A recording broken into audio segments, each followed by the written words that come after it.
Before you start listing all the reasons you're not enough, before your mind starts arguing, come closer. Let me explain what I mean. I know what you're emotionally facing, beloved. You're tired in a way sleep doesn't fix. You're carrying responsibilities that don't always get seen. You've been trying to make good choices while your heart feels uncertain. And sometimes, the hardest part is not the task in front of you, it's the fear behind it. The fear of messing it up. The fear of disappointing someone. The fear of starting something and not finishing. The fear that you'll try again and still feel behind. And if I'm honest with you, my child, you've been living with a quiet question under your breath. Can I trust myself? That question has been heavy, because you've known moments when you felt strong, and moments when you didn't recognize yourself. You've had seasons where you were consistent, and seasons where you felt scattered and disappointed in your own effort. You've made promises with sincere intentions, and then life happened. Stress happened. Grief happened. Fatigue happened. Overwhelm happened. And you began to wonder if your yes can be trusted. So when you hear me say, "Can I trust you to do this?" your heart flinches a little, because you hear it like another weight, like another performance. But my child, that is not my tone. That is not my heart. Let me sit with you right here and make this safe. When I ask, "Can I trust you?" I'm not doubting you. I'm inviting you into a deeper kind of partnership, not the kind built on fear, but the kind built on love. Trust to me is not perfection. Trust is willingness. Trust is honesty. Trust is a heart that stays open even when it's scared. Trust is returning after you've wandered. Trust is saying, "I don't have all the strength, but I'm here." And I already know you've been doing that, even when you didn't call it trust. My child, you think trust looks like never struggling. You think trust looks like never doubting. You think trust looks like getting it right the first time, every time. But I see deeper. I see the moments you kept going with trembling hands. I see the times you chose the next right thing even when you didn't feel brave. I see how you've learned to keep showing up after disappointment. That matters. It matters more than the polished story you wish you had. Let me ask you gently, what is it you're afraid I'm asking you to do? Are you afraid I'm going to demand something that will break you? Are you afraid I'm going to push you past your limits and call it faith? Are you afraid that if you say yes, you'll lose yourself trying to meet expectations? Beloved, I don't use you. I don't exploit your kindness. I don't measure you by how much you produce. I am not like the voices that only celebrated you when you were useful. I am not like the people who gave love and then took it away when you couldn't perform. My love is steady. So when I ask you, "Can I trust you to do this?" I'm not handing you a whip. I'm handing you a sacred confidence that you are capable of taking the next step with me beside you. The thing you're facing right now has been stirring a lot inside you. Confusion, second-guessing, a restless mind at night. You've been weighing choices, replaying conversations, thinking about the future and feeling your stomach tighten because you don't want to choose wrong. And some days, you wish someone would just tell you exactly what to do so you don't have to carry the responsibility of deciding. My child, I understand that.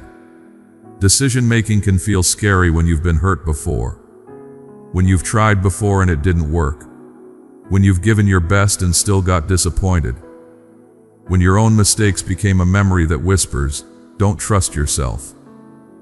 But I am not asking you to trust yourself alone. I am asking you to trust me with you. Let's slow down. When I say, "Can I trust you to do this?" it doesn't mean do it all at once. It doesn't mean do it without help. It doesn't mean do it perfectly. It means, can I trust you to take a small step and not abandon it when the first wave of fear hits? Can I trust you to be honest with me when you're tired? Can I trust you to come back to me when you get distracted, when you fall off track, when you feel ashamed? Because the enemy of your progress has not been inability. It has been discouragement. It has been that familiar spiral that says, if you can't do it flawlessly, don't do it at all. But my child, I do not lead you by shame. I lead you by light. And light is gentle. It does not shove. It shows. There is a difference, beloved, between pressure and guidance. Pressure says, hurry or you're failing. Guidance says, come this way. I'm here. Pressure says, prove yourself. Guidance says, let's take the next step together. Pressure makes your breathing shallow. Guidance helps you exhale. And I am guiding you. Even if you feel uncertain. Even if you don't have the full map. Even if all you have is enough courage for one honest step, that is enough to begin. Beloved family, a lot of prayer, time, and effort goes into creating these messages. We continue this work with faith and dedication. If you feel led to support this ministry, you can find the support link in the description and in the comment box below. May God bless you abundantly. My child, I know you're facing something that requires consistency, something that asks for follow-through. And consistency has been hard for you not because you don't care, but because you've been carrying too much internally. Sometimes your mind feels crowded. Sometimes your emotions feel loud. Sometimes your body feels like it's been running without rest, and you've tried to push through, but pushing through has left you depleted. So hear me. I am not asking you to push through. I am asking you to walk with me. A steady pace. A humane pace. A pace that honors your limits and still moves forward. I want to offer you one image, my child, just one. Imagine you're standing at a crossroads. Not a dramatic one with thunder in the sky, just a simple place where two paths meet. One path is familiar. It's what you've always done when you're afraid. Overthink, delay, self-criticize, and then feel stuck. The other path is quieter. It doesn't promise instant results. It just asks for honesty and one step at a time. When I ask, can I trust you to do this? I am not demanding a leap across the whole road. I am inviting you to choose the path that leads you toward life. One step, then another. And when you stumble, I won't shout from the distance. I will steady you.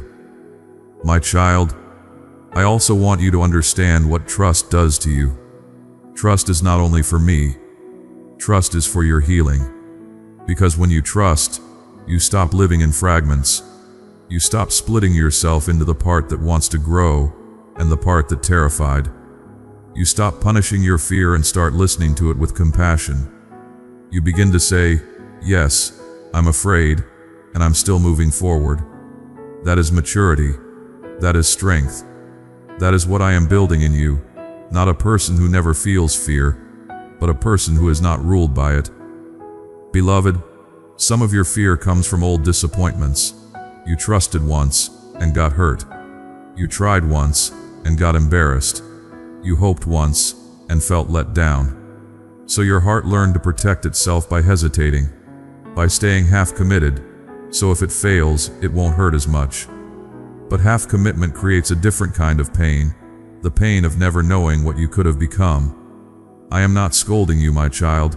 I'm simply shining light on what has been happening inside you so you can be free. And freedom doesn't come from forcing yourself. It comes from being loved through the fear until the fear loosens its grip. So let's talk plainly. What is this I'm asking you to do? It may be to speak honestly instead of shrinking, to forgive without excusing harm, to show up consistently to something you know is good for you, to stop returning to what keeps draining you, to set a boundary without guilt, to take care of your body like it matters, to rebuild something you stopped believing in, to take one brave step toward a future you secretly want but are afraid to hope for. My child, whatever this is for you, I'm not asking you to do it alone. I'm asking if I can trust you to let me walk with you instead of running back to isolation and self-reliance, because you've been strong alone for a long time, and I'm gently telling you, you don't have to be. There is a tenderness in me when I look at you, not pity, not disappointment, tenderness, because I see how much you've carried, and I see how you still try, even when you feel like you're not doing enough. My child, your desire matters to me. Your I want to matters, even when your energy is low, even when your confidence is thin. I can work with willingness. I can guide a heart that keeps turning toward me. But the thing that exhausts you is trying to do everything while believing you have to earn my support. You don't. My support is not a reward. It is love. It is presence. It is the way I father you, steadily.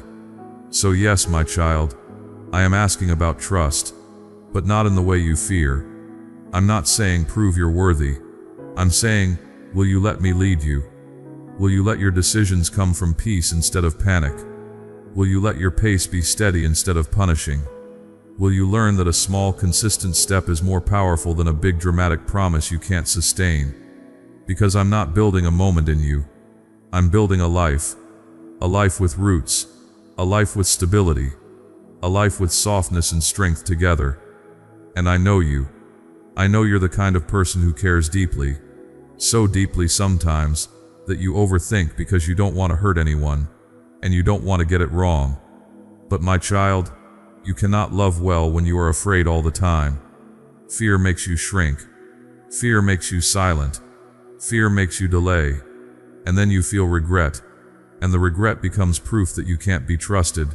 But that isn't truth. That is a cycle. And cycles can be broken without violence, without shame, with gentle light and steady steps. With me. Can I trust you to practice steadiness instead of perfection? Can I trust you to be honest when you feel weak? Can I trust you to return after you've drifted? Can I trust you to receive grace instead of punishing yourself?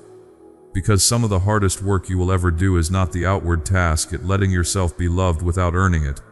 And you, my child, have been learning that, even when it felt awkward, even when you didn't know how to rest, even when your mind kept reaching for control. You've been learning, and I have been with you through every lesson. Let me speak to your self-doubt with gentle authority. You are not unreliable because you have struggled.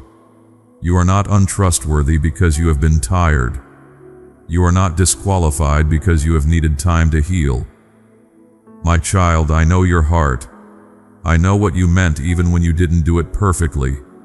And I'm teaching you how to align your actions with your intentions without crushing yourself. It will look like small promises you keep, one boundary you honor, one honest conversation, one habit you return to when you've fallen off. Not because you're trying to impress me, but because you're becoming stable inside. And stability is a gift to you, a gift to the people you love, a gift that will make your future feel safer to step into. My child, sometimes you think your biggest weakness is inconsistency, but often your inconsistency is a symptom of something else: overwhelm, unprocessed emotion, trying to do too much without being nourished, living with a nervous system that's been on alert for too long. So let me guide you with tenderness. You don't need to become a machine. You need to become a cared-for person. You need rhythms. You need space to feel what you feel without judging yourself. You need rest that is real, not the kind where you collapse with guilt still buzzing in your head. And I can teach you that, quietly, patiently, day by day. If I could place a hand on your shoulder right now, I would not squeeze. I would steady, and I would say, my child, look at me. Not at the whole future, not at the endless list, not at the fear. Look at me. Because when you look at me, your breathing slows. When you look at me, your thoughts stop racing for a moment. When you look at me, you remember you are not alone at the crossroads. I am here. And I am not impatient. I am not disappointed that you need time. I am not angry that you feel scared. I am simply present, and I am guiding you toward what will bring life. So what does it mean for me to trust you? It means I entrust you with something gentle and real, something that fits the season you are in. I do not hand you a weight that crushes you. I hand you a step that strengthens you. Sometimes it is a simple step to speak kindly to yourself today, to drink water and care for your body, to say no to what drains you, to do the thing you've been avoiding for 10 minutes, without expecting it all to be done, to reach out instead of isolating, to be honest instead of performing. My child, these are not small steps. These are foundations, and foundations are what make trust possible. You may have been waiting to feel ready, but readiness is not always a feeling. Sometimes readiness is simply willingness to begin while still nervous. So I'm asking you gently, can I trust you to begin? Not perfectly, not loudly, not for applause. Just begin. Can I trust you to take one step and then another without letting shame make you stop? Because shame has been one of your greatest enemies. It tells you if you slip, you're done. But I tell you, if you slip, come closer. There is always a way back, and the way back is not paved with punishment. It is paved with presence. Beloved, I want to give you relief tonight. The kind of relief that comes from realizing you don't have to carry the weight of being your own savior. You don't have to fix everything to be loved. You don't have to control everything to be safe. You don't have to be perfect to be guided. You only need to stay connected to me, and you can do that in simple ways. A breath, a quiet whisper, help me. A moment of stillness before you respond. A decision to do one thing with sincerity instead of 10 things with anxiety. My child, this is how trust grows. Like a steady flame by the fireside, not loud, not dramatic, just faithful. Now listen. There may be something you've been afraid I'll ask you to release. A relationship that keeps pulling you back. A habit that numbs but doesn't heal. A pattern of overgiving until you resent. A version of yourself that performs for love. And you're wondering, can I trust myself to let it go? Beloved, you don't let go by sheer force. You let go by being held. You let go when you finally believe you won't be abandoned on the other side of obedience. So I'm telling you now, I will not abandon you. If I lead you away from something familiar, it is not to punish you. It is to protect you. It is to free you. And I will stay close through the discomfort of change. My child, I'm not impressed by rushed decisions. I'm not asking you to make promises your nervous system can't keep. I am inviting you into clarity. And clarity often comes not in a shout, but in a settled knowing that grows as you take steps aligned with peace. So here is a gentle way to understand my question. Can I trust you to do this? Means, can I trust you to choose what brings life even when it's not the easiest? Can I trust you to keep your heart soft while you grow stronger? Can I trust you to listen, not only to fear, but also to wisdom? Can I trust you to take care of yourself as someone valuable? Because you are valuable, and your life matters. And the future I'm guiding you into requires a you who is steady inside, not frantic, not broken by pressure, not driven by approval. Steady, loved, rooted. If your heart is saying, I want to, but I'm scared, that is not a no. That is a tender yes, still learning to breathe. So don't despise your trembling. I do not. I see courage in it. Because trembling means you care. It means you're alive. It means you're not numb. And I can guide a heart that feels deeply. I can shape a life that is honest. I can strengthen you without hardening you. That is my way. So let me answer the fear underneath your fear. Yes, my child, I can trust you. Not because you've never stumbled, but because you return. Not because you're always strong, but because you're willing. Not because you have perfect discipline, but because you still desire what is good. And I will keep teaching you how to follow through without crushing yourself. I will keep building in you a calm steadiness that does not depend on your mood of the day. I will help you learn how to do the next right thing with a peaceful heart, one step at a time, together. Now, my child, let end this moment the way it should end, quietly, gently, without pressure. I am here, not only in your best moments, not only when you feel confident. I am here in your uncertainty too. So breathe in, slowly, and breathe out as if you are releasing the need to prove. Another breath in, and as you exhale, receive this. You are not alone at the crossroads. I am beside you. I will guide you with tenderness. I will steady you when you feel weak. I will not shame you for being human. Stay close, beloved. Not with strain, with trust. And tonight, rest your heart here. I am with you. I am not going anywhere. Beloved family, we are grateful to continue sharing God's Word with you. This work requires dedication, prayer, and consistency. If you feel led to support this ministry, the link is available in the description and in the comment box below. Thank you for being part of this journey.